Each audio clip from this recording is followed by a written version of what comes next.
बिस्मिल्लाहिर्रहमानिर्रहीम। अस्सलामुअलैकुम वरहमतुल्लाहि वबरकातुहू। आबिद राजा ऑफिशियल चैनल की तरफ से आज मैं अपने दोस्तों को रसूलुल्लाह सल्लल्लाहु अलैहि व आलिहि वसल्लम का एक बहुत ही प्यारा फरमान बताऊंगा। हज़रत अबादा बिन सामित रज़ी अल्लाह ताला अन्हु फरमाते हैं कि रसूलुल्लाह सल्लल्लाहु अलैहि व आलिहि वसल्लम ने इरशाद फरमाया, जिस शख्स की रात को आँख खुल जाए वो ये पढ़े, ला इलाहा इल्लल्लाहु वहदहु ला शरीक लह, लहुल मुल्कु व लहुल हम्दु व हुवा अला कुल्लि शैइन क़दीर, अल्हम्दुलिल्लाहि व सुब्हानल्लाहि व ला इलाहा इल्लल्लाहु वल्लाहु अकबर व ला हौला व ला कुव्वता इल्ला बिल्लाह।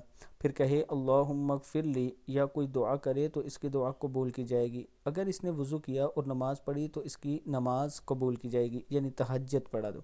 अल्लाह ताला हम सबको इस पर अमल करने की तौफ़ीक दे। अस्सलामु अलैकुम वरहमतुल्लाहि वबरकातुहू।